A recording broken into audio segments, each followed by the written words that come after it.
Good morning. The committee will come to order. It's got an echo back there, doesn't it? Hey, thanks everybody for being here. It is such a great opportunity for us to be together. And I will recognize myself for 5 minutes for an opening statement. And I just say how important it is we're here today. And I know a lot of times it's nice for us to get out of Washington to come to such a place such as this. And a lot of people see on television there's a lot of sometimes fighting back and forth between the two different parties. But I'll tell you, as we looked at what's going on in recovery, addiction, and doses, we've worked together. And in 2015, we did the Support Act together. And so Representative Tonko here, all of us are here to work together to move forward. And now we're up for reauthorization of the Support Act. A lot of us got here last night and had the chance to very sobering walk around this battlefield and standing where Pickett's charge was.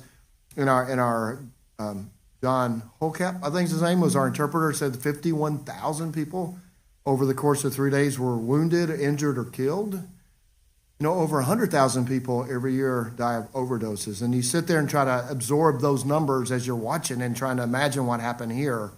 I mean, the numbers are staggering in this space, this area to a horrible degree as well. And we all work together to try to move forward. And I have a formal opening statement. I'm actually not going to give it. I'm going to submit it for the record. And I want to recognize my good friend, Dr. John Joyce, who represents this area for the remainder of my time. I'll yield to Dr. John Joyce. Thank you for yielding, Chairman. Thank you for yielding, Chairman Guthrie. And I would also like to thank Chair Rogers, Ranking Member Tonko, for coming to the Pennsylvania 13th Congressional District. The poignancy of being at Gettysburg is not lost on the members of Congress. The battles that we face when we deal with addiction and the battles that families face is an important message to bring home with the great panels that we've assembled here today. As we approach the 160th anniversary of the Battle of Gettysburg, we do recognize that over 7,000 Americans who lost their lives at this site, and remember that sacrifice as we meet on another incredibly devastating issue, and that is the issue of addiction. This is a scourge upon America. And drug overdoses, which in recent years, as Chair Guthrie just pointed out, have taken over 100,000 American lives annually, leaving behind the devastation to family, to friends, to coworkers. As we look as a committee and as a Congress to address these matters, we have to look at the communities. That's what we're here today to do. We want to hear what recommendations, what impact, how the Support Act can be enhanced, how it can be extended. So far this year, we've made progress by passing the Halt Fentanyl Act, which will permanently schedule fentanyl analogs that have been flooding our communities with a deadly substance, leaving death and tragedy in its wake. In 2022 alone, the DEA seized almost 379 million deadly doses of fentanyl, which is enough to kill every man, woman, and child in the United States. And that's just what was seized. That's what we were able to capture. That's not what came through and ended up on the streets throughout the United States. And I am hopeful that this bill will pass the Senate and be signed into law. There's a lot more work that needs to be done in supporting local law enforcement, healthcare providers, and parents who are facing these issues every day with those in the throes of addiction. In 2018, President Trump signed the Support Act into law, which is a comprehensive measure aimed at combating addiction and helping treatment for those facing the disease.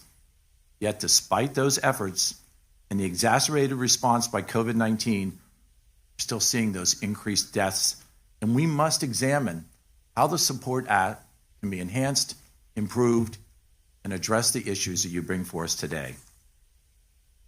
We must also be examining what policies need to be addressed to ensure that all patients have access to crisis and recovery services and the ability to receive the treatment that they so desperately need.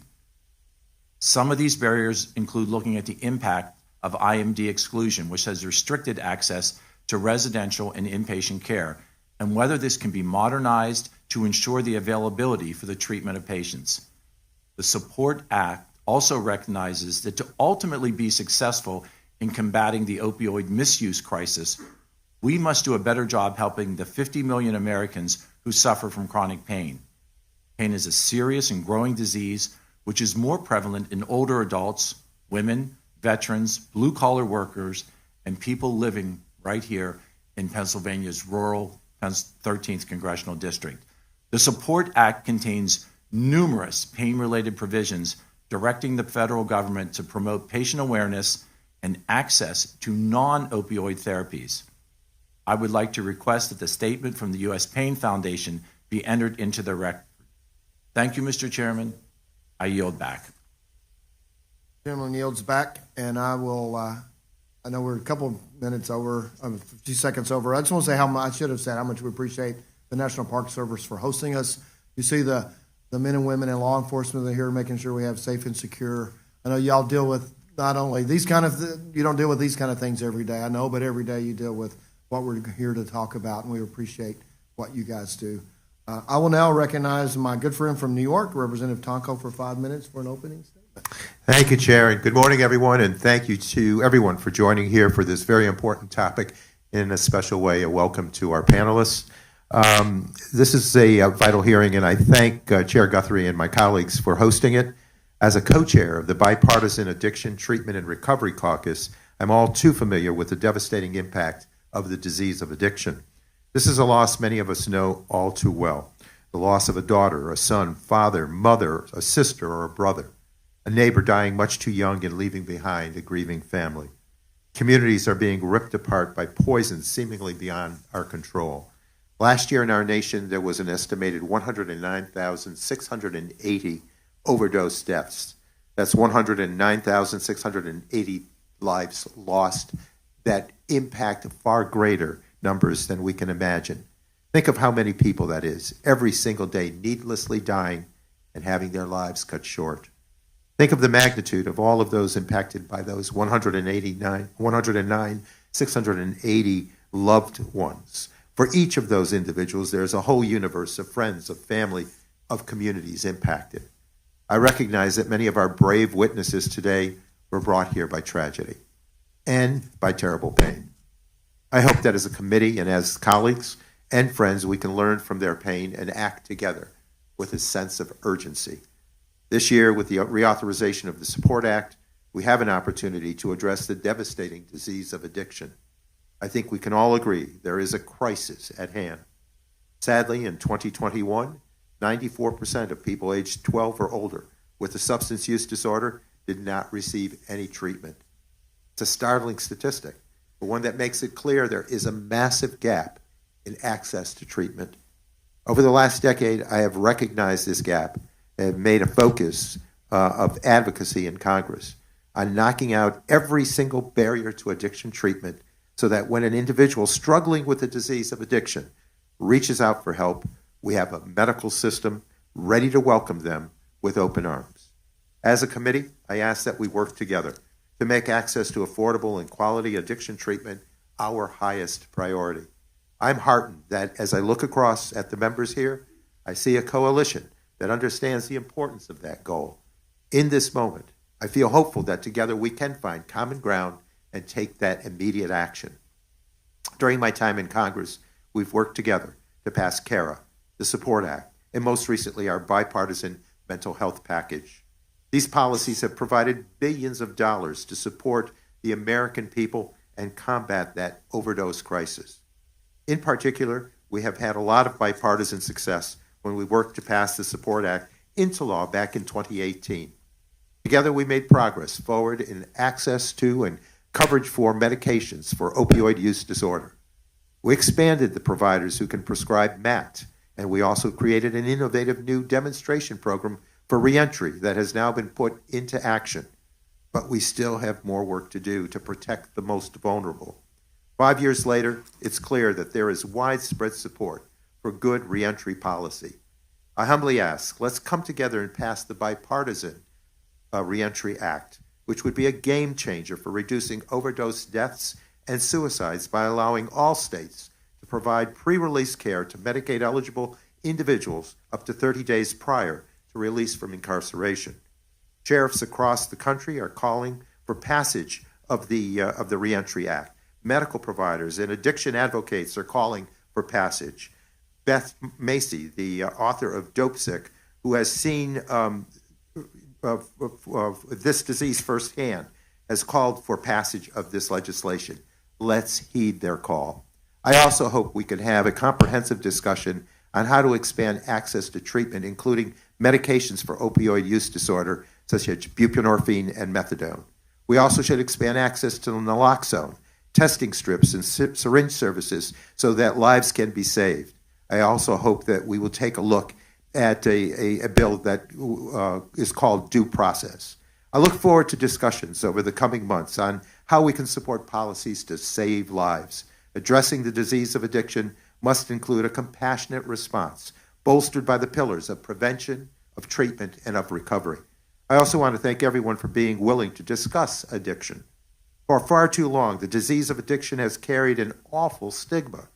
Together, by gathering here to openly discuss this, we help share that addiction is not a moral failure, but a disease. And if we treat it as such, we'll be victorious. We can share how recovery is not easy and often not a linear path, but that a life in recovery can be filled with so much hope and serve as inspiration to each and every one of us. We also make it clear that we will not turn our backs on those who are suffering from addiction. We recognize their pain and the barriers that make treatment and recovery difficult. However, when someone has that moment of clarity and seeks treatment, we should have systems in place that move heaven and earth to get people the very best treatment available. So I look forward to learning more from our witnesses here today, and I promise you that I will continue my fight in a bipartisan manner to ensure treatment on demand so that all of those who are suffering from this disease of despair have access to treatment and, most importantly, hope. Thank you. With that, I yield back. The gentleman yields back, and now we're going to go to witnesses' opening statements. And for those of you who haven't testified before Congress before, you have opening statements. I think you've been told 5 minutes. You'll see a green light, yellow light, red light. So it'll get, I guess, 1 minute out green or yellow, or 30 seconds, 1 minute out yellow. And so when you see red, start wrapping up. Now, this is important, so I'm not going to have a heavy gavel. If you have a thought you want to get out and it turns red on you, just feel free not to stop mid-thought, mid-sentence, but begin to start summarizing if you get to that point. So, but we're here to learn, so I'm not gonna have a heavy gavel on you because I know we have some stories that we need to hear and ideas we need to share. So, with doing that, to introduce our witnesses today, I'm going to yield to Dr. Joyce, and he'll introduce you all, and then I'll call on you each time. Thank you, Chair. Our first witness is Mr. Mike Straley, founder of Leah's Legacy Foundation. Mike and his wife Robin tragically lost their daughter Leah to opioid overdose after a long battle with substance use disorder. He is the author of The Calling and started, in his daughter's memory, Leah's Legacy Foundation in an effort to help others who are struggling with substance use disorder. Our next witness will be Dr. Mitchell Crawford, who is the medical director for specialized treatment and recovery, WellSpan Health, and director of addiction services at WellSpan Health facilities. Dr. Crawford is a clinical specialist in treating substance use disorders, such as opioids, alcohol, and nicotine, and behavioral addictions as well. Dr. Crawford completed his residency at Harvard South Shore Psychiatric Residency Training Program. Next will be Chief Bill Saravola of the Reading Township Police Department. Chief Saravola has been in law enforcement since 1995 and began his career as a crime scene investigator for the Kenner City Police Department in Louisiana. Prior to his time as Chief of Police for Reading Township, he was Chief and Officer in Charge for Adams County Police Department. Our fourth witness is Ms. Emily Keller. Ms. Keller is the former mayor of Hagerstown, Maryland, and prior to her time as mayor, she served as the Hagerstown City Council. Currently, she is the Special Secretary of Opioid Response, Opioid Operational Command Center, in the Office of the Maryland Governor, Wes Moore. Mr. Chairman, I yield. Thank you. That concludes witnesses' introductions. Ms. Keller, we're going to go my left to right, I guess we would say that. So I will call on you first for your 5 minutes for an opening statement. Thank you. Chairman Guthrie and honorable members of the subcommittee, thank you for the opportunity to participate in today's hearing. My name is Emily Keller, and I am Maryland's Special Secretary of Opioid Response. In this role, I oversee the Opioid Operational Command Center. I come before you today as someone who has been directly affected by the overdose crisis. My life in public service began after seeing my best friend, Ashley, struggle with a substance use disorder for many years as she failed to access the care that she needed. After she lost her battle with her disease, I dedicated my life's work to doing everything that I could do to promote access to care for others like her. I made a promise to her that I would be loud for her, and that is exactly what I intend to do. My story, tragically, is not unique. So many Americans have experienced the same loss as overdose rates skyrocket in our country. About 7 people a day lose their lives to overdose in Maryland alone.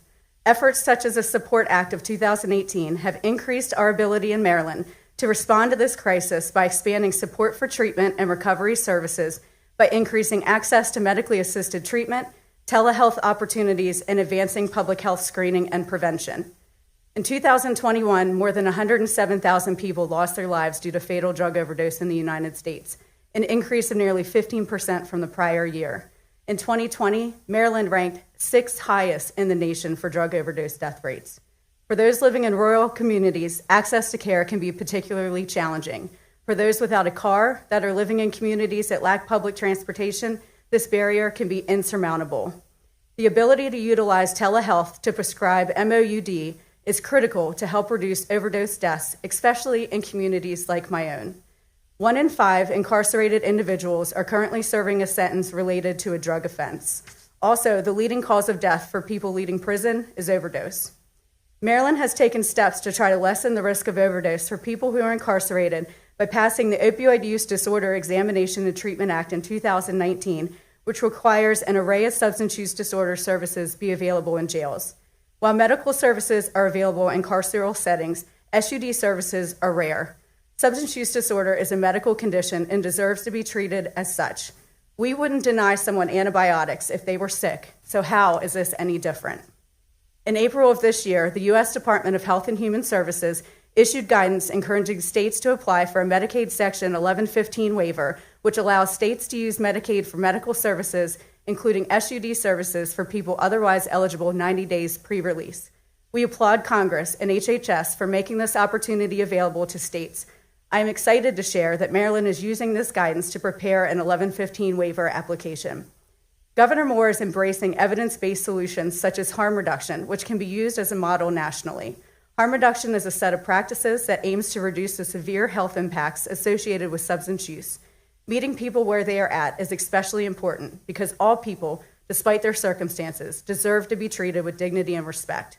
Ensuring that every person, school, and business has naloxone available is an effective way to fight the overdose crisis. The only thing naloxone enables is breathing, and having this life-saving medication available is key. Individuals who participate in harm reduction programs are 5 times more likely to enter treatment, which is significantly higher than the 1 in 10 individuals who enter treatment outside of a harm reduction program. In addition to providing support services and connections to treatment, harm reduction also includes syringe service programs, which greatly reduces the spread of infectious diseases such as HIV and hepatitis. As we continue to have these conversations and enact policies to help combat the overdose crisis, including people who use drugs in the conversation is essential. Taking a nothing about us, without us approach will do so much good. We want to make sure that people who use drugs have a real voice when it comes to the creation of policies and programs that are created to help or affect them. Governor Moore has vowed to lead with love, and that starts by saving lives. Our priorities include addressing the needs of the individuals that are most at risk for overdose, taking a public health approach to substance use solutions, and leading on evidence-based practices. It also means removing as many barriers to care as possible so that individuals can access treatment and recovery services at the critical times when they decide they are ready to seek help. No one will be left behind. Thankful, the Support Act was groundbreaking in that it was the first piece of federal legislation to truly address the overdose crisis foremost as a public health issue. This approach is critical to addressing the actual and immediate needs of people who use drugs and people with substance use disorder. As the overdose crisis continues to evolve and the number of stimulant-related overdoses increases or new drug trends emerge, such as xylazine, we need to remain nimble in our response effects and ensure policy meets the actual needs of individuals with substance use disorder. Thank you again for the opportunity to address the subcommittee today, for your dedication to this issue, and for the hard work you do on behalf of the American people.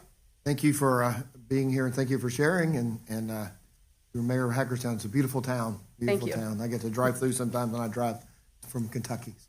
So Mr. Straley, you're now recognized for 5 minutes. Thank you, Chairman Guthrie and fellow committee members. My name's Mike Straley. My wife, Robin, and I were scheduled to have dinner with our daughter, Leah Renee Straley, on Thursday, March 1, 2018, at a Delray Beach, Florida restaurant. Instead, we had her memorial service in Hagerstown, Maryland. Leah Renee Straley passed on Valentine's Day 2018.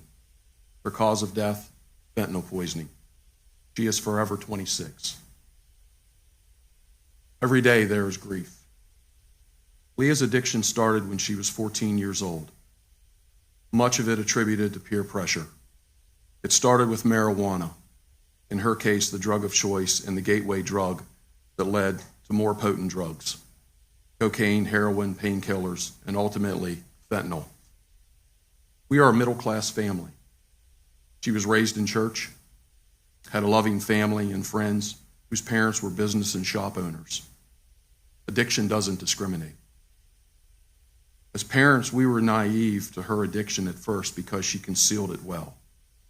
Then the physical signs became apparent. As parents, we wanted to fix the problem, but we quickly learned those who are going through addiction can only help themselves. In Leah's case, she sought that help. She entered her first detox center, a local treatment facility in Franklin County, Pennsylvania. Our insurance didn't cover the cost. We had to self-pay. $14,000 for 2 weeks. We tapped into our savings and got help from my parents. We may as well burn that money because in less than a week after her discharge, Leah was back into the addiction cycle. She graduated high school with honors and received a college stipend to attend a local 2-year school. Her major, drug counseling. She never completed that degree. At the time of her passing, she was a first-semester junior after starting and stopping her college studies. She would enter 12 detox centers from age 16 to 26.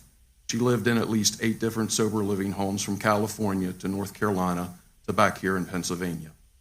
Her best treatment was in California, where she had 9 months sobriety. I changed jobs and my insurance covered the detox treatments and sober living home stints. Our home was not the answer for her return to live permanently. As a father, it was difficult at first to tell her that, but she knew it as well.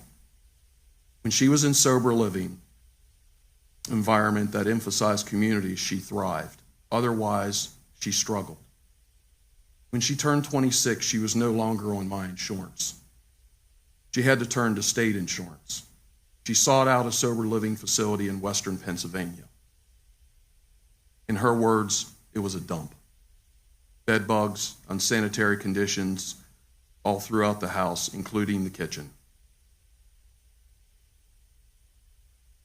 She decided she was going to take up an offer to visit a friend in Delray Beach, Florida.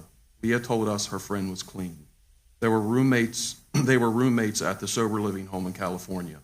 My dad and I drove to the airport on February 10, 2018. I hugged and kissed her before her flight and told her that her biggest fans were at home and that we believed in her, like I had so many times before. She said she knew she was loved. It would be my last hug and kiss from my daughter.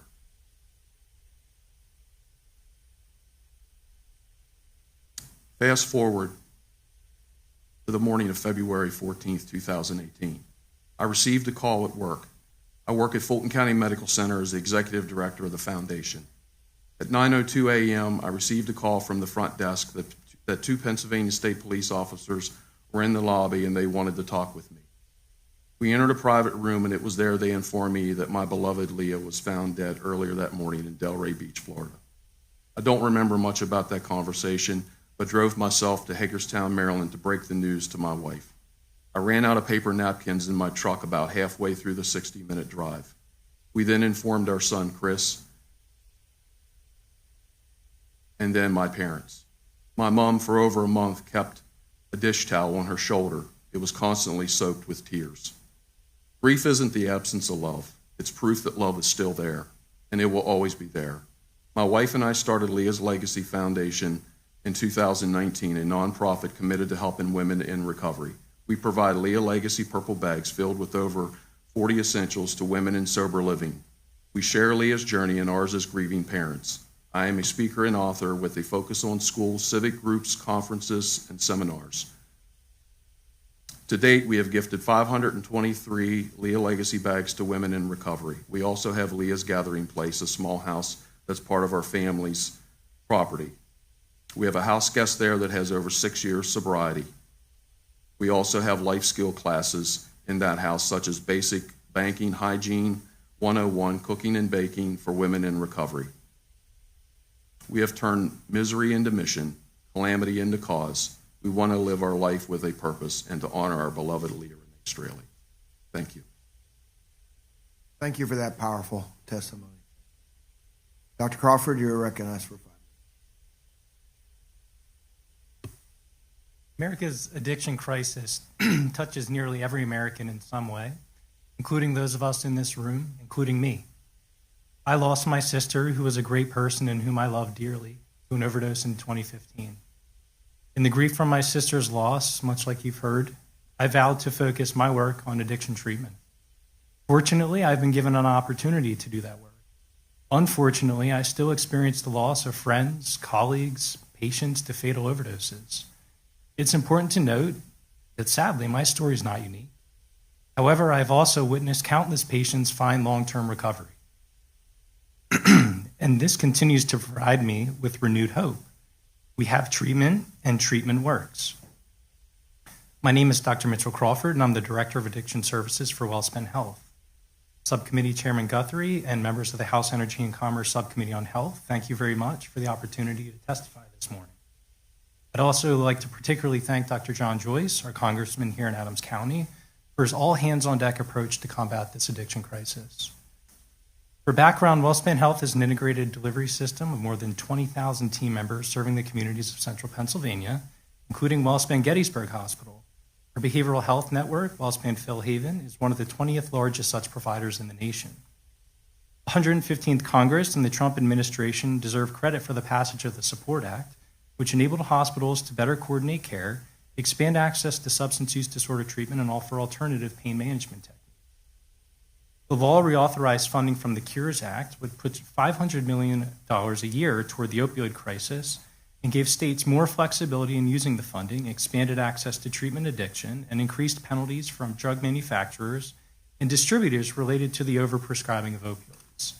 The Support Act was an excellent start, but we have much more work to do. The number of adults in central Pennsylvania with behavioral health and or substance use disorders is increasing and surpassing the capacity of behavioral health and primary care providers to treat them. Given the urgency of this addiction crisis, we cannot overstate the need to increase the number of healthcare providers who can treat individuals with addiction. Instead of driving people away from doing this work, we need to encourage them. You've already taken big steps. The DEA used to require clinicians who wanted to prescribe buprenorphine for the treatment of opioid use disorder to undergo an extensive training and registration process for the so-called X waiver. Although this was a revolutionary step in the right direction many years ago, in our current era, the extra training and waiver process likely discouraged additional doctors from prescribing buprenorphine for the treatment of opioid use disorder.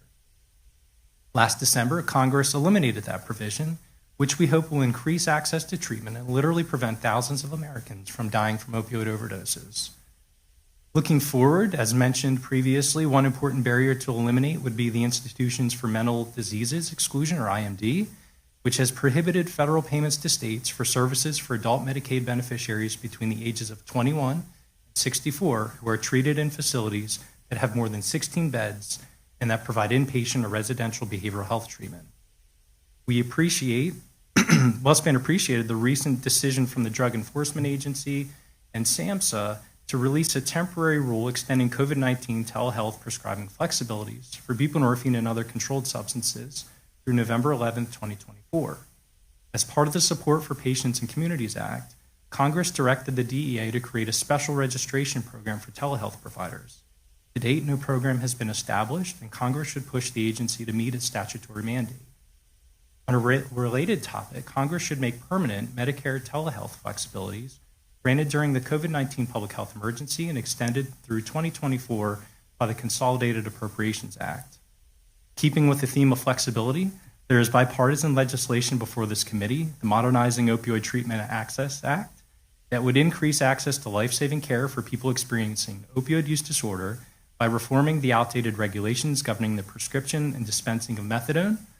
Largely, two crucial changes being that it would allow for prescription of methadone by physicians who are board certified in addiction medicine or addiction psychiatry, as well as pharmacies to dispense methadone under federal oversight. We appreciate the subcommittee's review and consideration of this proposal. Finally, Congress should also double down on the commitment to fund certified community behavioral health clinic model. WellSpan's CCBHC, we call the START program, is an innovative one-stop behavioral health treatment program for patients with a focus on rapid access and stabilization in collaboration with numerous county agencies and community partners. I'd like to close by bringing us back to what's most important. We know our friends and neighbors are struggling with addiction, and importantly, we know that treatment works. Thank you again to the members of the Subcommittee on Health for focusing your efforts on this critically important topic and for the opportunity to be here today. WellSpan Health looks forward to working with the committee and the entire Congress to ensure that all Americans have access to high-quality, life-saving addiction health care services. Thank you as well for your service to the citizens of your districts and nation. I look forward to your questions. Thank you. That's a very powerful testimony as well. Chief Cervola, you're recognized for 5 minutes for your opening statement. Thank you for the opportunity to be here today, Dr. Joyce. My name is William Cervola. I was born and raised in New Orleans, Louisiana. I believe I had a normal childhood. Early on in life, I knew I wanted to get into law enforcement. I started working at a pizza shop when I was around 15 years old. Around that time, I started to associate with some coworkers that would help sneak me into bar rooms and get me drinks, and would also introduce me to marijuana. I had a relative that was a high-ranking trooper with the Louisiana State Police. I asked him what I needed to do to be a police officer, and he told me the best thing I could do at my age would be join the military. So I did. In 1986, I went in the U.S. Army, and I loved every minute of serving until 1992, and probably would have made a career out of that, but my mission was to be a police officer. In 1995, I was hired by the County Police Department in Louisiana. Of course, I started out as a patrolman and eventually worked into become a crime scene investigator.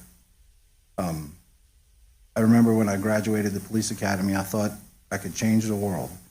Of course, that I might change some people's world, not all of them. But anyway, as a crime scene investigator, I would investigate all types of crimes, between vehicle break-in to I've investigated a triple homicide / kidnapping. So it was my job to collect evidence at death scenes, and I would regularly attend autopsies at the morgue. I had to collect evidence that the pathologist would discover, along with photograph and fingerprint bodies.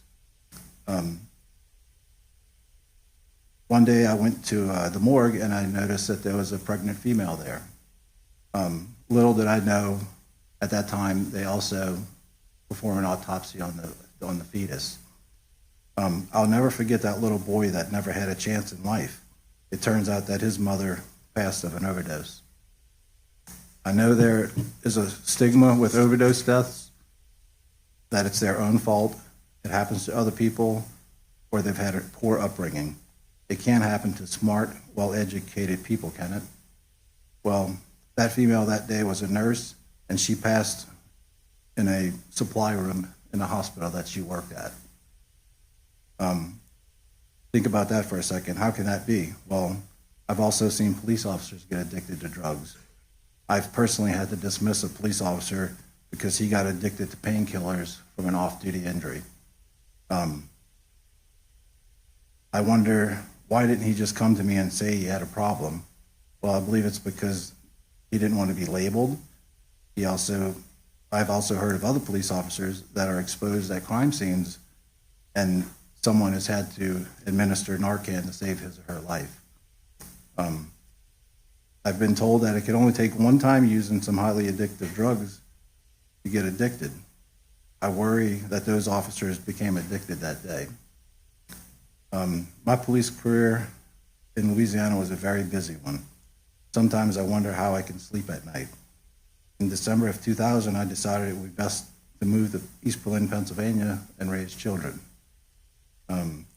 Reading Township is a farming community that's just outside of East Berlin here in Adams County.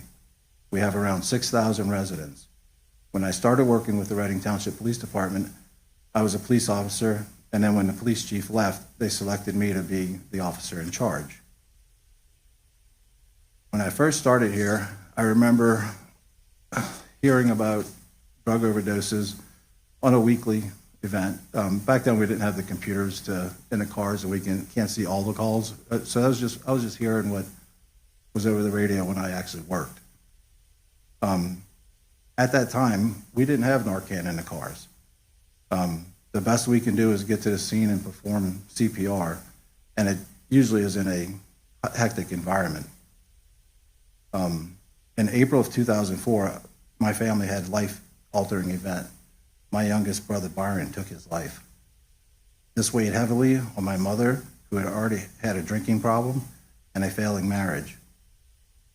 Sadly, one of my other brothers turned to illegally taking pills to cope with our brother's passing. Later, he started shooting up and eventually started using heroin. I knew my mother would never survive losing another son. I saw my mother struggle to assist him, and I was so mad that she would give him money and provide him with a place to be able to use drugs. He would steal from her, but she said, "I cannot stand to think of my son dying underneath a bridge in New Orleans from a drug overdose." He's been to rehab 3 times, and I could probably say that he is doing excellent. He has a very good job now, take-home car, health benefits. He, of course, is on medication to help deal with his addiction. But what I worry about is what's going to happen when my mother passes. Is that going to be a triggering event for him? But over the last 10 years, since I've been carrying Narcan in the car, I can honestly say that overdose deaths in my area have gone down. I don't see it on a weekly basis anymore. And I think being in a rural community, that has helped us a lot. And I don't even know how many overdoses we don't know about that the families are saving. So I pray that we can build on the success and save more lives. I can attest that we're not just saving the user, we're saving their family, because I've seen families crushed by overdose deaths. So wrap it up with, I still wonder with about that little boy. What would he be today, 24 years later? What would he be doing today if he had a chance? Thank you for that powerful testimony as well. And now we've concluded with witness statements, and we'll begin questioning from members of the panel. And I will begin by recognizing myself for 5 minutes. And my first question would be to Chief Ceravola. I actually had jury duty a few years back. I got called by my local county, and I was home in August, so I got to serve on jury duty, and I did grand jury, and we'd hear 15 to 20 cases a day, and I just expected going in it was going to be all drugs, and there was certainly a good number of that. But what really shocked me is how much was alcohol. I mean, 0.3 with kids in the car. I mean, those kinds of things. But just how much alcohol, domestic abuse, things that it just kind of shocked me how much was moving forward.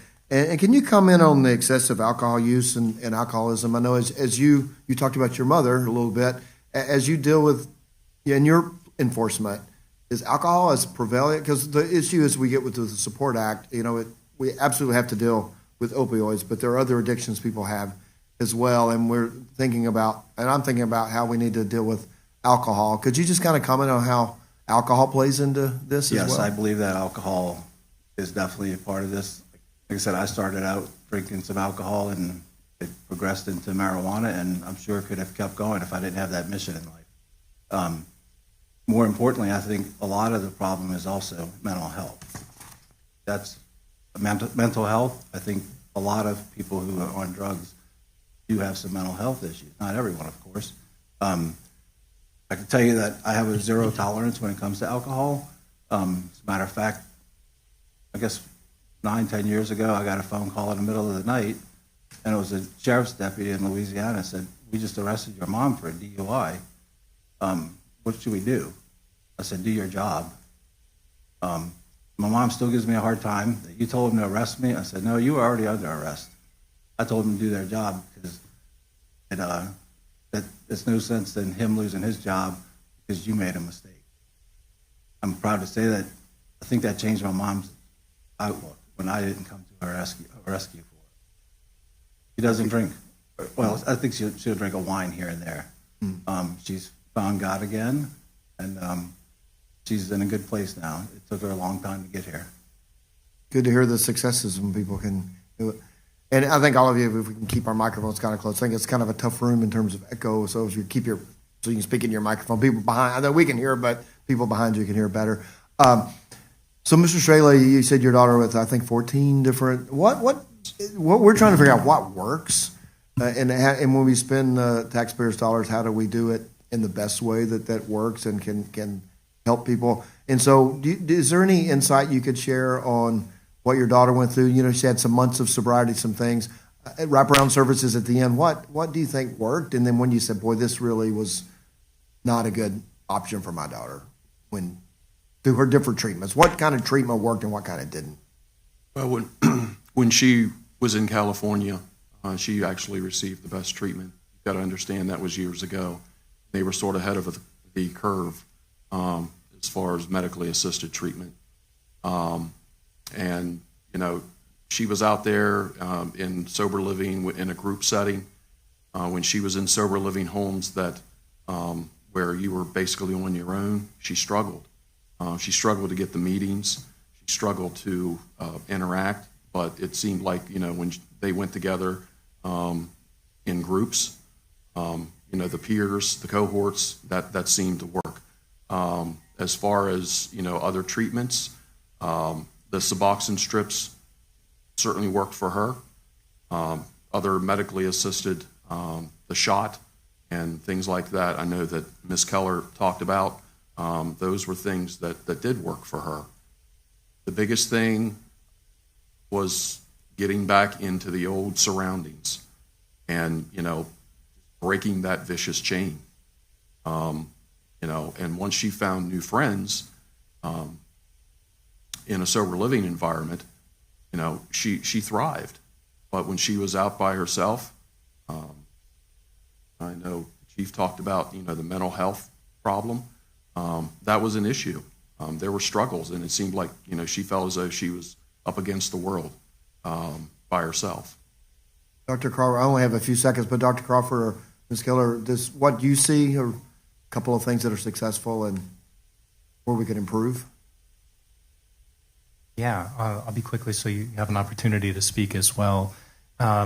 Opportunities, I think, are increasing low barrier access to treatment, just making it as easy as possible for folks to engage in treatment and to kind of change culture. We've heard comments about stigma, which I greatly appreciated and agree with. So making an opportunity for folks to kind of normalize that conversation, to feel comfortable to have it, and then being ready to act when they ask for help.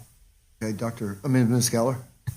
I agree with low barrier access to treatment, medically assisted treatment, and also wraparound services. So we're not putting someone in a 28-day program and saying, okay, here you go about your day. We need to wrap around services, make sure they have financial literacy training, they have access to MOUD when they get out, they have Medicaid or primary care benefits, just an inability to thrive, and we're not just expecting someone to be cured in 28 days. Okay, thank you. Thank you for testifying. I'll yield back, and I'll now recognize Mr. Tonko for 5 minutes for questions. Thank you, Chair. And thank you again to all of our witnesses. We've seen this in many of our family members and friends and neighbors. Our justice system is a revolving door for those struggling with addiction and mental health issues. Over 1/2 of people in state prisons and 2/3 of individuals in jails have substance use disorder. The need for uninterrupted and comprehensive coverage for individuals prior to release from incarceration has never been more critical, and the inability of Medicaid to cover otherwise eligible individuals has unintentionally stood in the way, creating burdens for law enforcement and obstacles for individuals who need care. And again, so many of our loved ones end up in an incarcerated setting. Currently, federal statute prohibits any form of federal health coverage for incarcerated individuals except under very limited circumstances. In most cases, Medicaid coverage is immediately terminated when someone is sent to a correctional setting. This creates a serious coverage gap when individuals are released, as they often have no access to health care or addiction treatment during a stressful and dangerous time. So, Ms. Keller, thank you for your commitment to promoting access to care in honor of your friend Ashley and the many loved ones we have lost to this disease. You mentioned that in particular you have seen incarcerated individuals struggle with a lack of access to care coordination upon their release. Can you speak more to why the period post-incarceration is such a critical time to receive treatment and coordination of care?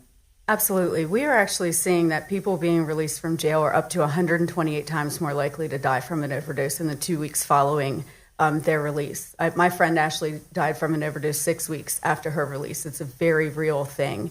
If returning citizens were able to have access to health care immediately, it could be a game changer. Think about this, you go into jail, you have a substance use disorder, you're not treated in jail. When you get out, you still have that substance use disorder. So if you are able to immediately access health care benefits, it could really change recidivism rates. And what we are seeing, overdose deaths are actually the leading fastest growing cause of deaths that are occurring in U.S. jails as well. So we need to treat the person. Yes, if they committed a crime and they're serving a sentence, they're still a human being and they still have a disease that needs to be treated. So to clarify, currently, can most incarcerated individuals access medications for opioid use disorder while they're incarcerated? No, they cannot.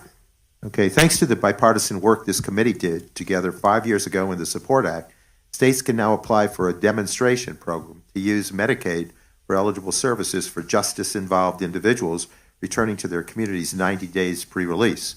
While this demonstration program is wonderful, it is just that, a demo.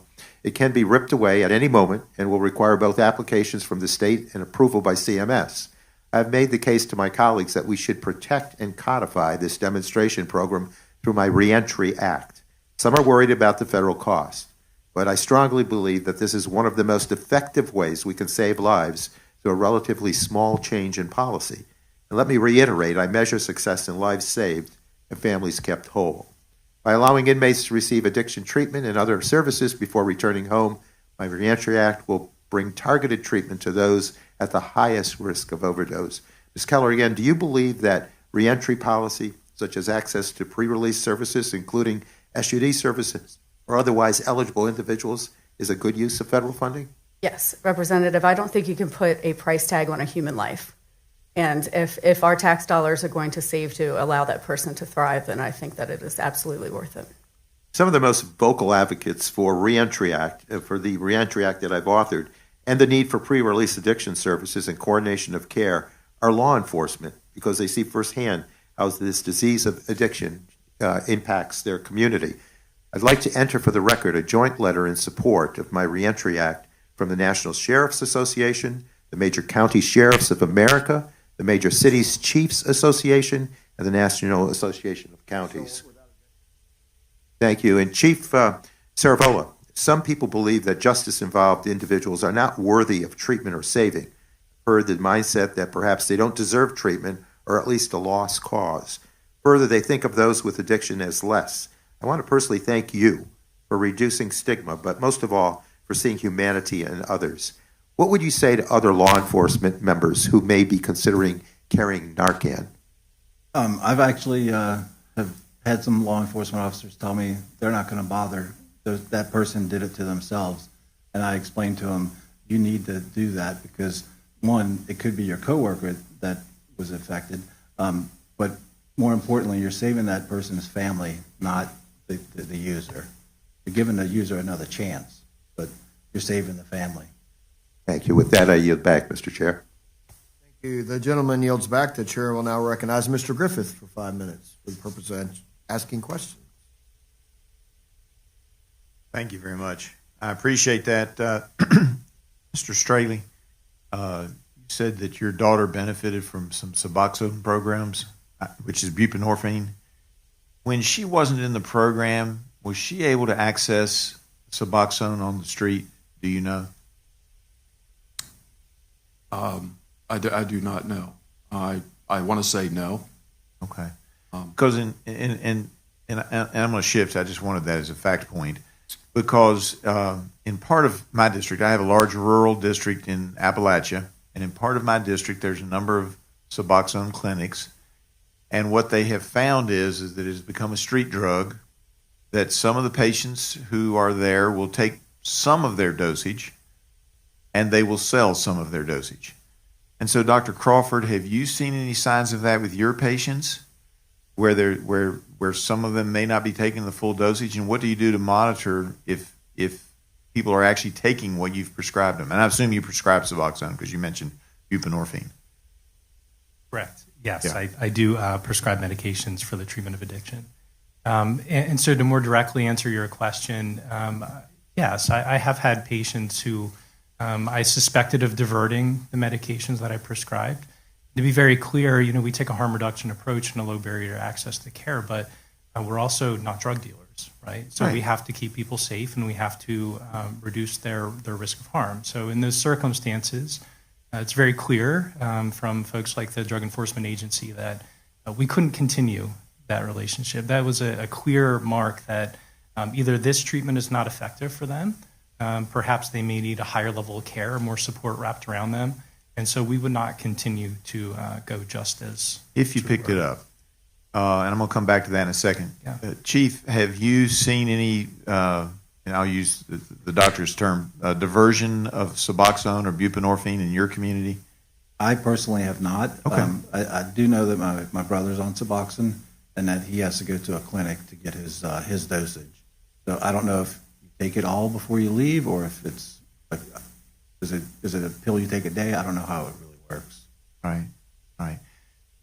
So let's go back to the patients that are doing what they're supposed to do on this. And one of the worries that I have, and why I worry about not having some limitation on how many patients that somebody has on buprenorphine, is that they may not be paying as close attention as you are to whether or not there's a diversion. But let's go to the ones who aren't diverting. Do you ever get them off of the Suboxone? I mean, I know of one case in Maryland where a friend of mine's son had this issue, and he went to him and said, start weaning me off. And it took years, but he eventually got off and is doing great. But do you see that in your practice, or do we get them to just where they're stable and they continue to take the substitute opioid, Suboxone or buprenorphine?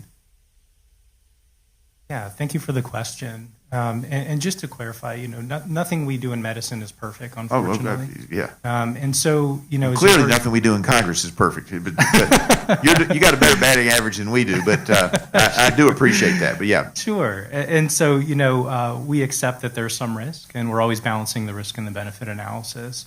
And so you heard the majority of folks, 95% of people age 12 and older, depending on which data set you're looking at, don't have access to treatment or aren't engaged. And so that's a risk that we take, that perhaps some folks, a small minority, may be diverting. We don't want that to happen, and we act accordingly. We also know from the literature that the medication that is diverted is actually going the majority of the time to folks who don't have access. So it shouldn't happen that way, and we don't want it to happen that way. But that is where we think the majority of that medication is actually going. But to more directly answer your question, we're talking about a chronic medical disease, similar to other chronic medical diseases like type 2 diabetes or hypertension or high blood pressure.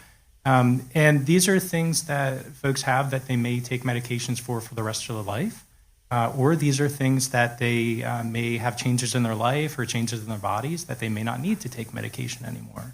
So I always counsel folks and treat my patients accordingly with, we're going to do what works right now. If that means we're going to take medication for the rest of our lives because that's what works and that's what keeps you alive and healthy, then that's great. If you feel like you want to taper, we can do so, but very slowly and for the right reasons. And that's why I said it took years. You can't just do it overnight, or you get into worse trouble. And I do appreciate that. But so you have had some patients who've tapered and gotten off of Suboxone or buprenorphine? Yes. Okay, good. Ms. Keller, I'm going to switch to you and slightly change subjects. Part of the SUPPORT Act had a section in it on drug monitoring. Those were sections that I advocated because, like the arm of Maryland, my district stretches out and goes from the Lynchburg, Roanoke area down to an area that's so far west, it's further west than Detroit, Michigan. And we touch a number of different states, and you can actually get in and get prescriptions in 5 different states. Maryland has a similar situation with its arm. And I'm just curious if you all have had success with the drug monitoring program. Does that seem to have stopped the illegal use of getting multiple prescriptions from different doctors in different states, or is it, or even in Maryland? Have you seen some success with that? We have seen success with the prescription drug monitoring program. And where I'm Great. from, on the map where Maryland gets very small, we had the same issue. So Yeah. yes, it has been successful. And so while everything we do doesn't work perfectly, every now and then Congress gets one right, and I think that Support Act was one of those. I yield back. Thank you. Gentleman yields back. The chair now recognizes Dr. Bouchon for 5 minutes for questions. Thank you all for your testimony. I was a surgeon before I was in Congress and a healthcare provider, and I don't have any direct experience with substance abuse, but I have family and friends who have had mental health issues. It's a different but similar problem, chronic, lifelong problem. Dr. Crawford, if there was one thing that we could do, what would it be? Great question. I mean, you're the professional in this. If there was, you do this every day. And is there one thing that every day you go, boy, if we could just, that would make a difference? Is there such a thing? It's hard to pin down one thing because the disease of addiction is so multifactorial, meaning there's so many causes and there's so many diverse kind of treatment pathways for folks. But I think continuing to have these conversations and continuing to have an open mind to what the experts are sharing with you and where the evidence is leading you to help make decisions about grant opportunities and funding pathways and recommendations for alternative payment methods to encourage us to just be a healthier community rather than focusing on efforts that are more reactive once harm has happened. Yeah. I am interested in the subject about law enforcement because obviously my county jail in Evansville, Indiana, Vanderburgh County has a high incidence of both mental health and substance abuse people who are in prison there. And I talked to my county sheriffs about that, and I'm empathetic to the situation as it relates to the Medicaid program and figuring out ways to address that so that we don't have gaps in care. There is a huge cost to it. We're trying to figure that out, but I do think I'll just speak for myself that we have to sort that out. Particularly people if they were on Medicaid before, and then they lose it while they're in prison, and then they come out. I think we've addressed some of that, the reapplication process and all that. We're going to sort that out. Chief, in your area, in this area, it's rural America. I represent rural America. Where are the illicit drugs coming from? I hate to name just one city, but in my area, I believe a lot of it's coming from Baltimore. I've also been seeing some coming from the York area. Yeah. But I think most of that's coming through Baltimore. Yeah. And one thing, when we're talking about substance abuse, I don't want to overlook, and I'll talk to you about this. We're not past the methamphetamine problem, are we? No. If you were to look at what's the most common thing that you find people have problems with in your rural area, what drug would that be? Right now, I believe it's the heroin. Heroin. Yes. Yeah, so you're closer to an urban area than I am. I'm about 3 hours from Indianapolis, but we have a huge meth problem still. We don't make it anymore locally, but now it comes from primarily Mexico and comes through Chicago down to Indy, down to us. So and doctor, I'm going to ask you this question because I know in methamphetamine, they've done brain studies on this, and it shows if you're on methamphetamine that your brain may not change even if you get off of it for years. I mean, there's scientific studies that show this, and that's what makes it so hard for people to quit because their brain still craves this stuff. It's like nicotine. Up in the medical field, we call it upregulation of receptors or something in the tissue, right? Is that type of thing also? I mean, I don't know. I'm not aware of that type of chronic brain changes when it comes to things like heroin or cocaine or these other drugs. Do you know if there's any? I mean, there's any specific reason why long-term treatment, like somebody pointed out, you can't expect people to recover in 90 days, right? And why it's so important to have long-term follow-up and long-term care is there's physiologic changes in people that they can't overcome just by thinking about it. Is that true? It's a great question, and it actually kind of connects to the question you first asked me about that kind of silver bullet, which is a recognition that we have an addiction epidemic and probably a behavioral health epidemic, and there's a mosaic of what's actually being used throughout our state and our country. In the west part of our country, there's a lot more stimulant misuse. In the Northeast, there's a lot more opioid misuse, and we have FDA-approved medications to treat opioid use disorder. We don't have FDA-approved medications to treat stimulant use disorder. And so that's one of the big differences. To more directly answer your question, yes, we do see brain changes in folks that are suffering from addiction. A lot of that is reinforcement of pathways. I won't bore you with all the neurobiology, but yes, we do. I hated neurobiology, by the way, in medical school. It just wasn't my thing. So. Yeah, I mean, I think that's some.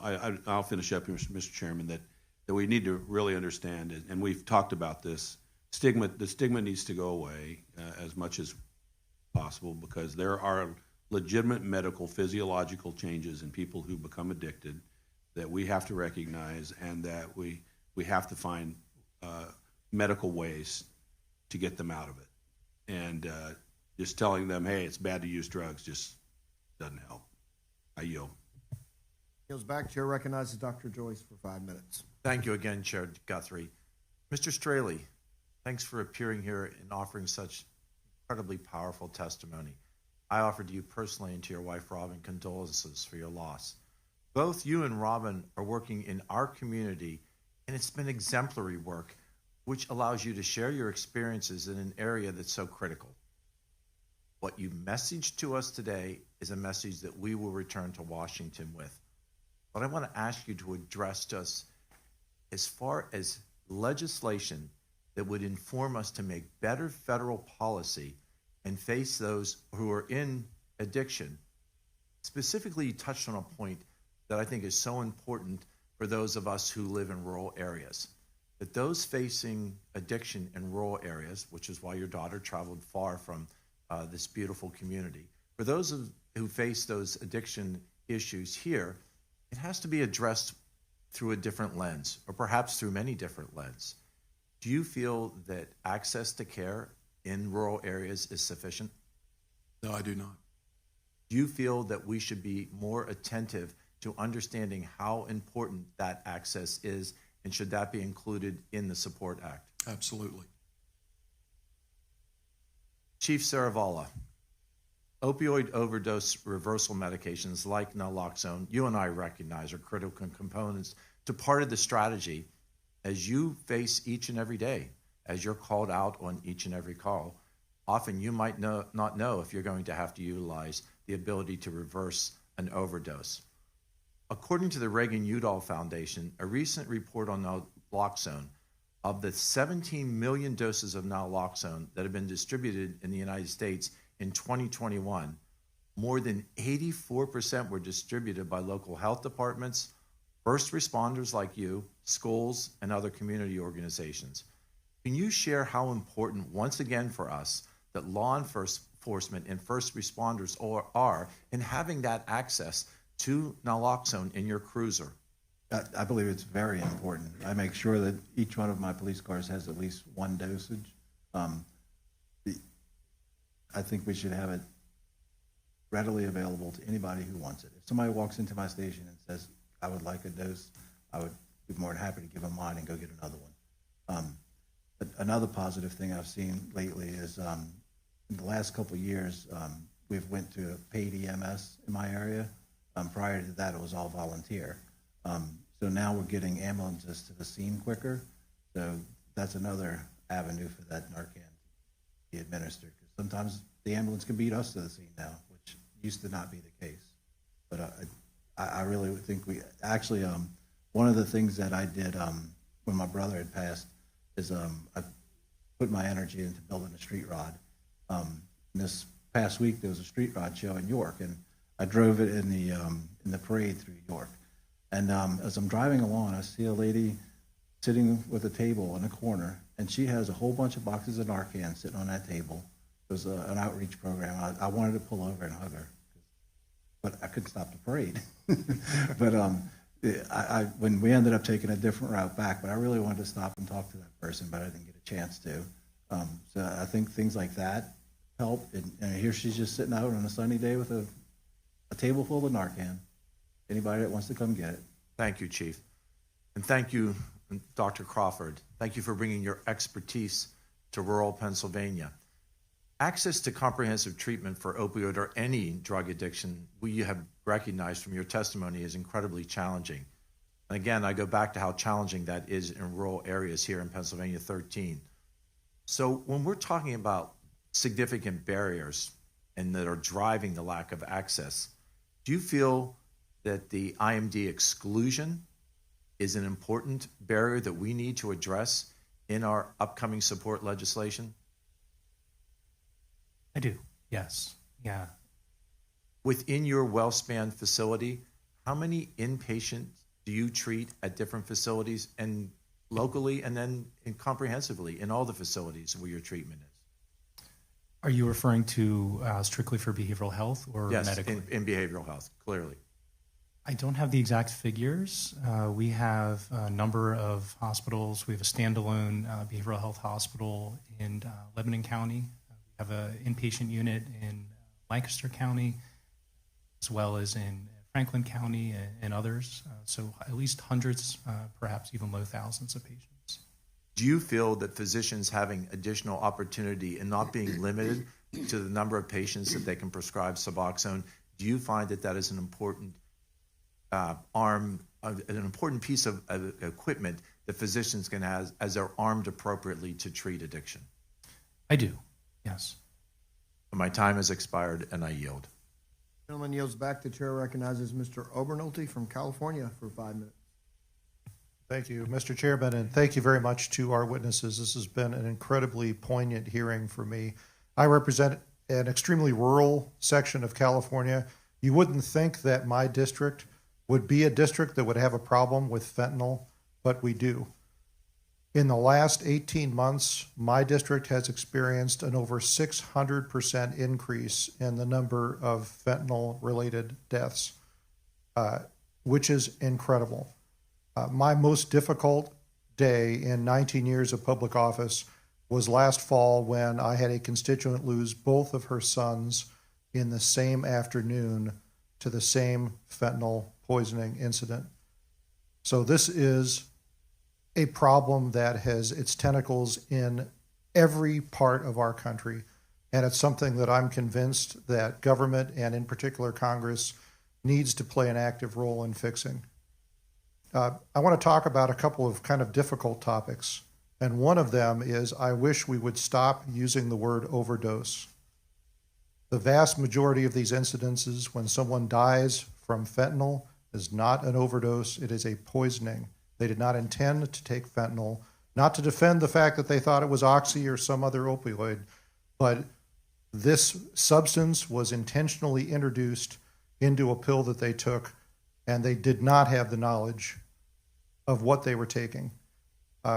As has been discussed here, Narcan has been a godsend, and it has meaningfully decreased the number of fentanyl-related deaths in my community as we've gotten it into more schools, more law enforcement. Unfortunately, we're seeing a new problem in my district, which is the problem of xylazine. Xylazine does not respond to Narcan. So, and we don't have a way right now of saving someone who is suffering from xylazine poisoning. That problem is just going to increasingly get worse. Chief Saravola, I'd like to ask you, with your law enforcement experience, there's a fundamental difference here between preventing opioids like oxycodone from being in our community, because there's a legitimate prescription path for that. And so a lot of the oxy that we see diverted is diverted from someone who has a legitimate prescription, or it comes from overprescription through legitimate channels. But fentanyl and xylazine, that is a completely different thing. You'd think that if we could get that off the street, yes, we would still have a problem with substance abuse and opioid use, but we wouldn't have nearly as many people actually dying from it. So what can we do more to get substances like fentanyl and xylazine off the street? I guess the best thing to do is more enforcement, and get the courts to work with us, because so many times we see somebody get off on some things. It's like, that's something that the person should pay the price for. You know, that's a dealer providing these drugs to the community. That person shouldn't get a light sentence. So you're suggesting sentence enhancement for crimes like intentional incorporation of fentanyl into a pill. One of the things we always try to do at a death scene is we'll try to seize the phone. A lot of times we can go through that phone and see who the provider was, and then we can go after that person. I know my most recent case, when I did get to that point, by the time I figured out who it was, he had also passed away.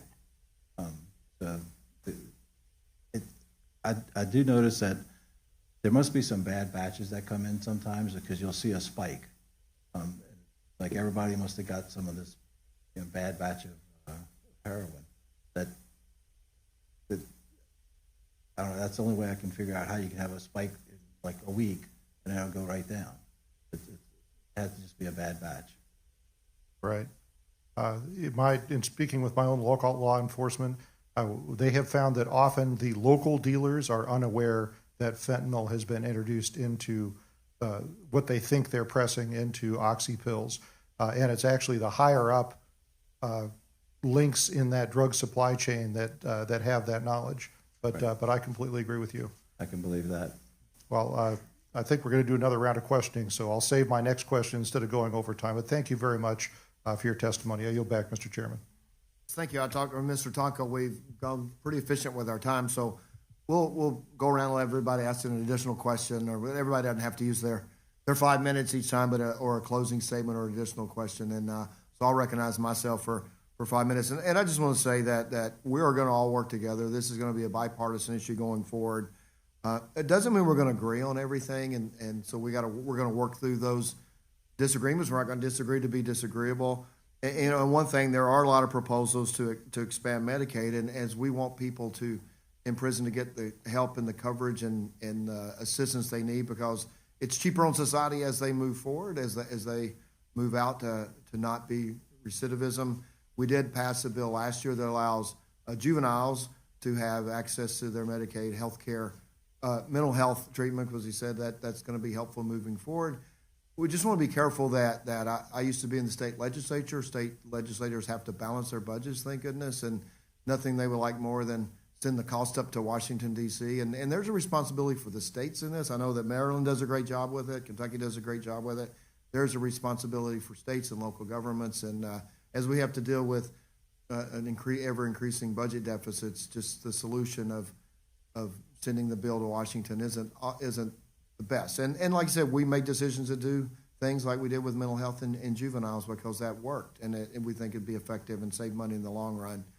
But we just want to be careful as we move forward on the policy we move, and we will work through any differences, and I have confidence there will be a strong bill that will be bipartisan and be able to be supported. I will yield back and recognize my good friend from New York, Mr. Tonko. Thank you, Mr. Chair. Just a couple of questions. Ms. Keller, you made reference to evidence-based harm reduction. What does that look like, and what is the benefit of using those approaches? So harm reduction is using evidence-based solutions that can aim to reduce the harm that substance use causes. So this provides linkages to care. It also gets people in touch with a peer support specialist. A peer support specialist is someone who has lived experience, who can talk the talk and walk the walk.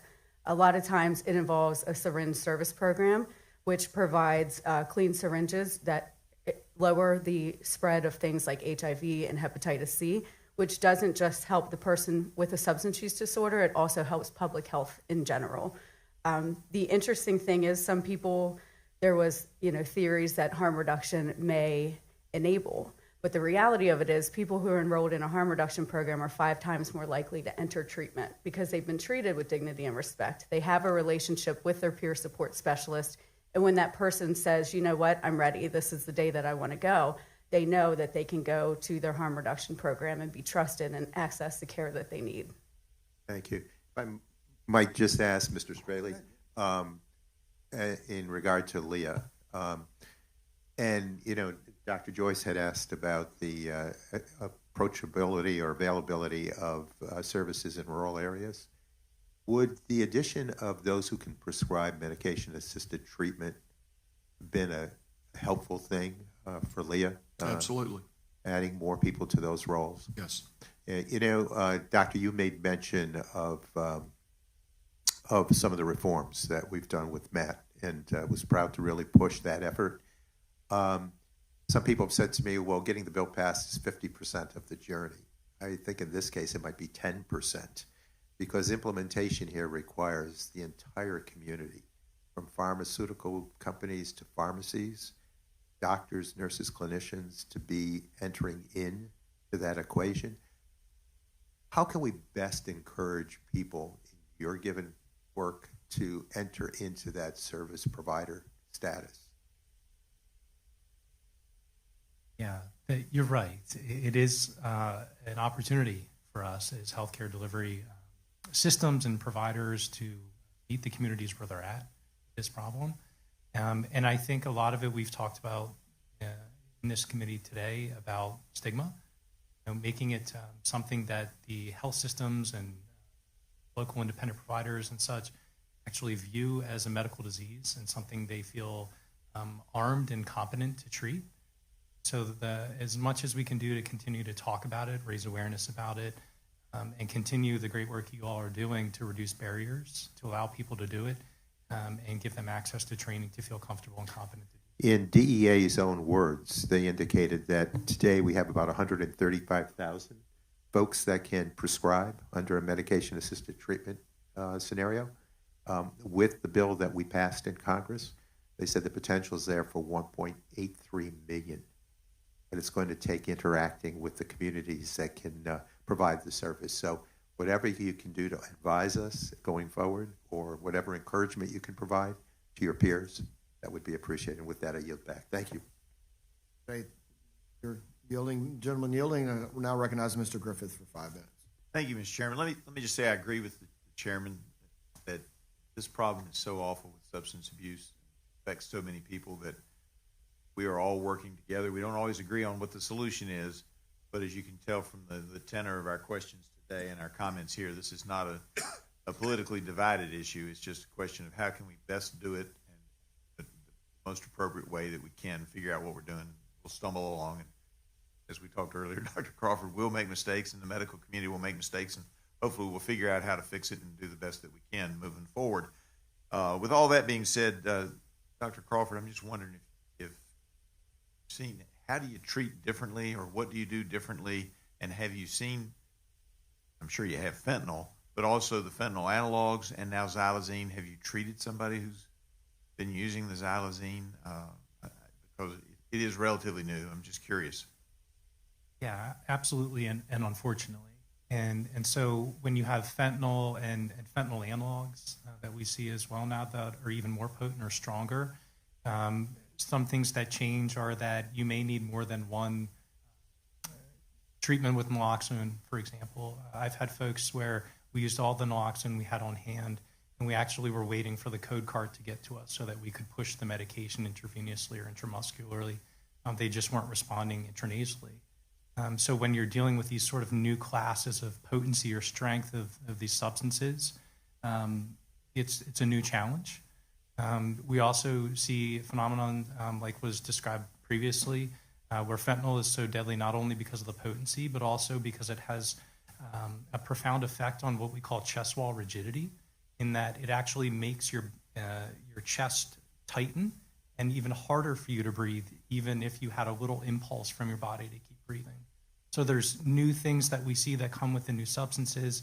Xylazine, we're seeing really profound wounds all over the body. It doesn't have to be at the injection site, that need to be treated in different ways. We've seen folks with amputations from these wounds. And as you're describing, we don't know the best ways to treat these things medically yet. There's not enough time and evidence to support it. So we're doing our best to treat it symptomatically and keep folks alive. All right, you raised all kinds of questions for me. One, most shocking one, the wounds from xylazine, are they self-inflicted, or is it they don't feel the pain, so they get injured accidentally, or is it something that they're doing as a part of the reaction to the drug? Yeah, it's a reaction to the substance. And Wow. we think what is likely happening is that this substance, xylazine, causes essentially clamping of the blood vessels throughout the body, and that's why we can see it in places other than where someone may be injecting. And what happens is that the tissue will die, and it dies from essentially deeper levels and then out.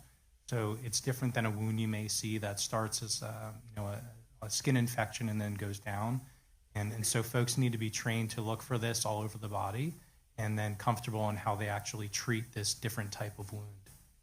And then the other question that your previous comment raised, and we've all seen the studies and reports, but when somebody's taking fentanyl or fentanyl analog and you're trying to do the naloxone, or Narcan is another common name for the same substance, and you all are pushing it in, what that indicates to me is that when Chief Cerevolo finds this happening on the street, he's got no way of knowing how much Narcan he should give that, or his officers have no way of knowing how much Narcan they should give without getting them to somebody like you who's an expert. Is that a fair statement? It's fair to say that. Yeah, I think what we always guide folks, and when we talk with our excellent folks in the front lines in the first responder field, is do what you can with what you have.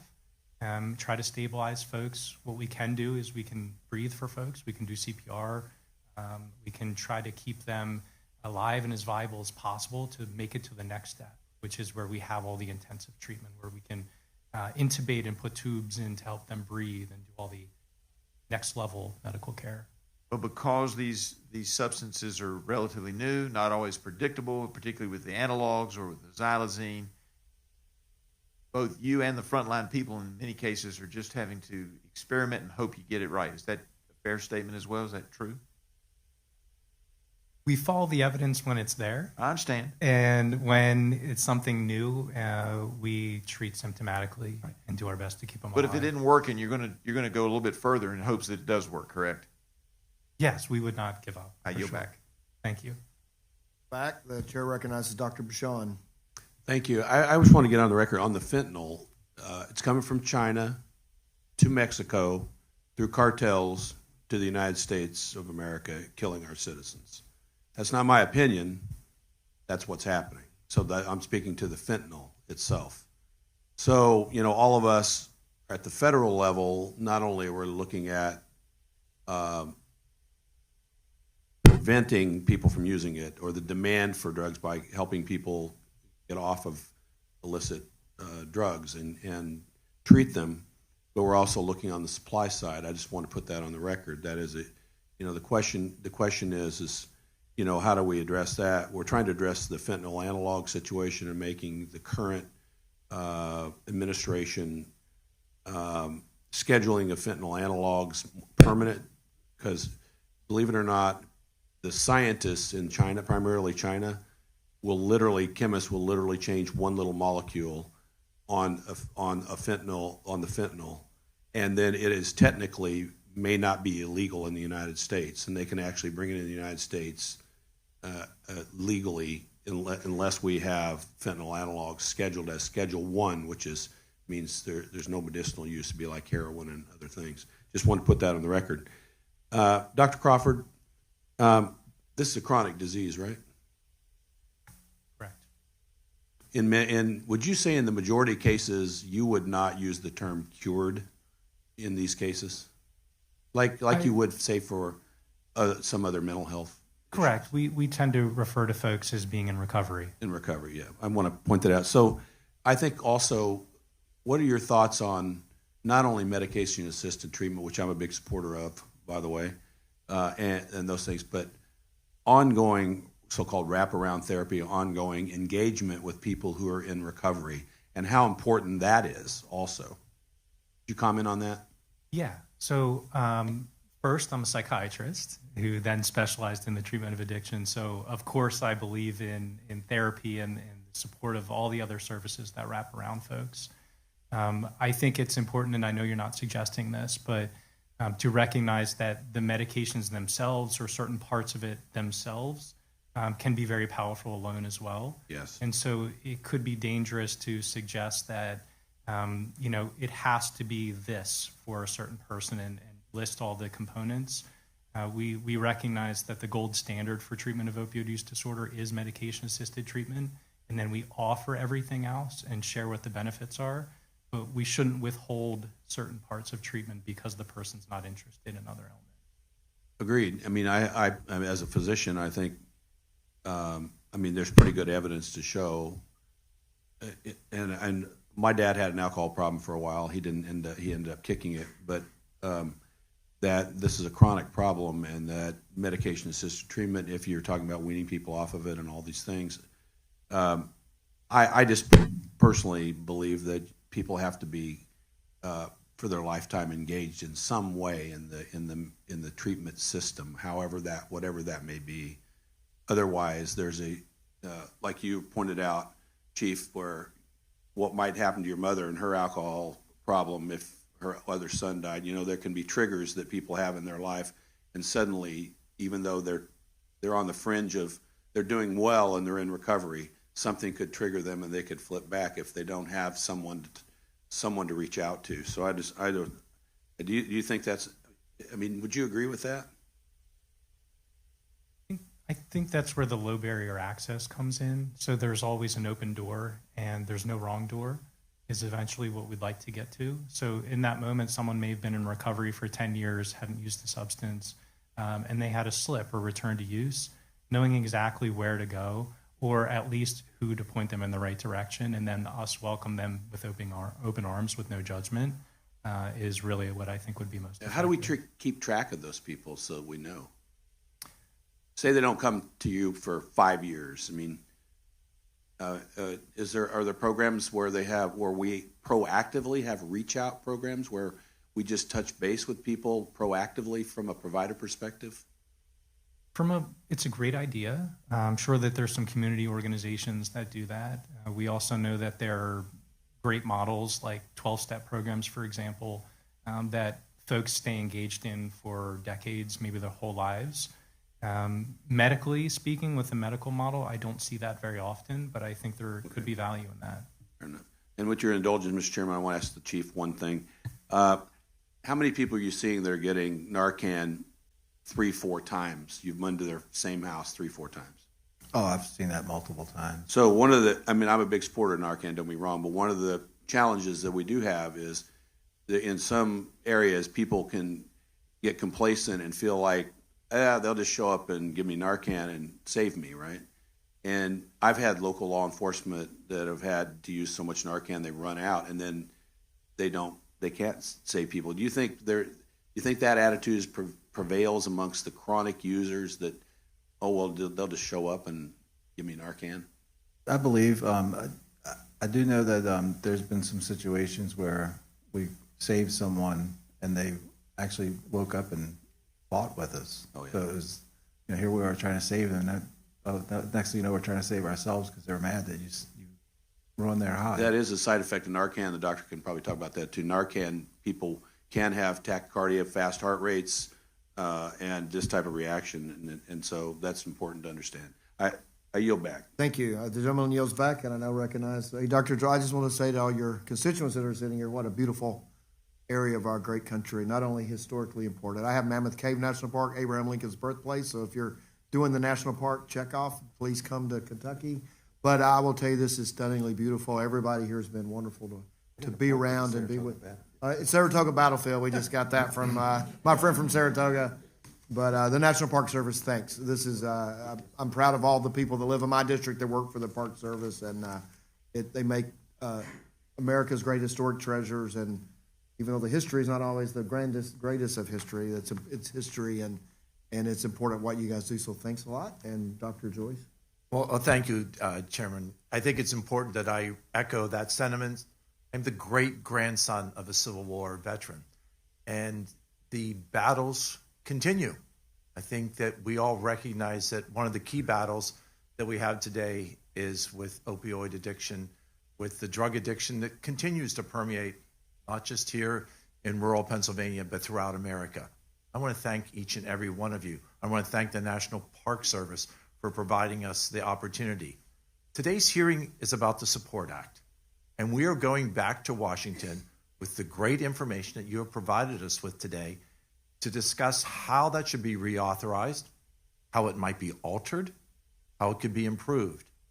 So for my final question, I would like each of you to address, this is your opportunity to tell Washington, how should we make the Support Act better? What federal component should be improved? Ms. Keller, I'd like to start with you. Very much. I would suggest extending care to loved ones because, like we heard from Mr. Straley, when you lose a loved one, you have a hole in your heart. And a lot of people do not know how to handle that moving forward. Or when you love someone with a substance use disorder, a lot of families don't know where to get help. So approaching this from a whole family approach and wrapping our arms around not just the person with a substance use disorder, but everyone around them that's affected by them, providing more resources for them to go to get help. And I would also urge you to invest in adolescent care. We are seeing a significant increase in young people with substance use disorder. And with the rise in fentanyl, we're seeing a lot of younger people using fentanyl as well. So investing in adolescent resources so they have access to treatment, to mental health providers, and there is a severe lack of that right now. I think that's a great message to take back. We certainly saw the isolation that occurred with the lockdowns during COVID, that individuals, particularly adolescents, turned to escapes. And unfortunately, in some situations, that involved addictions that occurred. Mr. Straley, federal legislation that could be better improved or altered as we address the reauthorization of the Support Act? I would say more funding for treatment centers and also sober living homes. And, certainly in our rural area, in Franklin County, we have one sober living facility for women and one facility for men. And they're constantly at full capacity. And we need more treatment centers and more sober living facilities to support those that are coming out and want to live a better life. Dr. Crawford, as a physician, I recognize the importance of that this is recognized, that addiction is recognized as a disease. You made great comparisons talking about the possibility of weaning people from Suboxone over long term. And you alluded to, and I might just ask you to expound just briefly, you alluded to that someone who suffers from hypertension, I might even postulate that there could be people in this room who are on medicines this morning treating their hypertension. And maybe with alterations to diet and to weight reduction and to exercise, you could possibly be weaned from medicines that would treat your hypertension. Similarly for diabetes, type 2 diabetes. If you are treated with medicines for type 2 diabetes, if you alter your lifestyle, if you have weight reduction, you might be able to do that. In many cases, that's not the case, as you and I recognize as physicians. Can you address two things? I'm going to put you on the spot. Can you address two things? I do want to know how to alter, improve, and extend the Support Act and what recommendations you have as a federal level. But I also want you to talk about the need for ongoing long-term therapy as we recognize that addiction is a disease. Absolutely. Yeah, thank you very much. So I'll try to be quite brief with the first part, and I appreciate the opportunity to share this. We touched on this briefly. I believe, frankly, that we're in a behavioral health epidemic. So, if I had a magic wand, I would say, let's do everything we can for behavioral health, but understanding we don't have that when we think about the Support Act. I think it would be fantastic to continue to expand, in addition to opioid use disorder, all the other substance use disorders that we see. We talked about the amount of folks who have died from poisonings, and that is not something we should take lightly, but we lose about 3 times as many people per year to alcohol. We lose about 5 times as many people to tobacco still. So there's a tremendous opportunity for us to do more. And then to answer your question about the need for ongoing long care, absolutely, right? So there's a very kind of discussed about and famous study within academic addiction circles comparing treatment outcomes and adherence to treatment, comparing addiction or substance use disorders to other chronic medical diseases, and there's no statistically significant difference between them. Thank you. Chief Saravala, the message that this group on the Health Subcommittee of Energy and Commerce, if there's an alteration or modification to the Support Act from a law enforcement perspective, what should we take back to Washington? I think some of the things that that we need to improve on is our drug take-back programs. Unfortunately, the last event I was not able to take part in, but I think getting some of the prescription drugs that aren't being used anymore out of the medicine cabinets is a big help. I think mental health, improve our mental health situations, making more beds available to people who need it to recover, and an early outreach and education, because I have a daughter that's going to turn 15 next month, and that's when I took my first drink, and I cannot imagine that she's going to be doing that. Honestly, she has a little bit of mental health issues as it is, and I'm afraid she's going to go down that road, but I have to stop that. Again, thank you, Chairman and Ranking Member, and thank you for coming to Gettysburg, Pennsylvania. Thanks for hosting us. We appreciate it. Mr. Obolnote, gentleman yields back. Mr. Obolnote is recognized. Well, thank you, Mr. Chair. I'm delighted I get an opportunity to ask a second round of questions because, Dr. Crawford, I had one for you. I found your testimony very meaningful, and you said something that I found profound, enough so that I made a note of it. You said, we have treatment, and treatment works. But I think it's important that we're very frank on this issue because I might respectfully push back a little bit on that. I'm not sure I agree. I would say we have treatment, and sometimes it works. One recurring theme in people that lose their lives to addiction is that they quite often have been in and out of treatment their entire lives. That's certainly been true in my own extended family, where I have people that I love that have been in and out of treatment programs and just cannot seem to get the problem solved. Mr. Straley, gave some very incredibly emotional testimony about his daughter who, the same thing, in and out of treatment programs until she lost her life. So it seems to me when someone comes into treatment and says, I've had enough, I need help, I want this to be over, I'll do anything, let's go, and we put them through treatment and it doesn't work. We've missed that opportunity. What can we do to reduce, that cycle of in and out of treatment? What can we do to fix that problem that first time? I wish I knew the full answer to that question. What I could share, and I appreciate your comment, you're absolutely right. So we have treatment and treatment works. Sometimes it's probably a good caveat. When I make that comment, I speak medically, and so we have no treatment that works 100% of the time, really, but it is statistically significantly an improvement over not treating, for example. But yeah, so what can we do? I think one of the biggest things is taking an approach of harm reduction, as we've talked about, and also personalized care approaches. I think too often we are creating a program that has a structure that we say, okay, this is how you come into it and this is how it works for everyone. And we're all unique individuals with unique life journeys. And so I think having more flexibility, really truly meeting people where they're at, perhaps when they engage with us, we should be asking them more, what's the most important thing to them, instead of assuming we know and trying to prescribe it to them. And so I think there's a lot of opportunity in approaches like that. Thank you. That's valuable. Ms. Keller, you said something in your testimony that really stuck with me also when you were talking about telehealth and the need to expand access to telehealth. For my district, telehealth has been a complete game changer, particularly during the pandemic.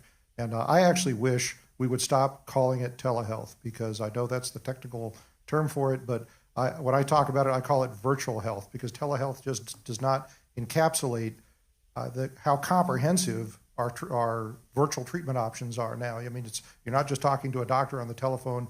Most of the time, you're looking at them through video conference. Sometimes you've got your own remote sensing instruments that they can use to make diagnoses. It is an amazing, game-changing technology. So, and I would say, following on to the discussion we've been having about trying to, when someone goes into treatment, trying to make it so that they get treated, that telehealth can be, Sarah, see, I did it, virtual health could be really, really instrumental in this, particularly because we can use it to treat some of the behavioral health options and epidemics that exist in our country. So my question for you is, because you are an expert in this, how can we in Congress expand virtual health and virtual health treatment options for the people that we represent? For that, I agree that virtual health is going to be. I like where you went there.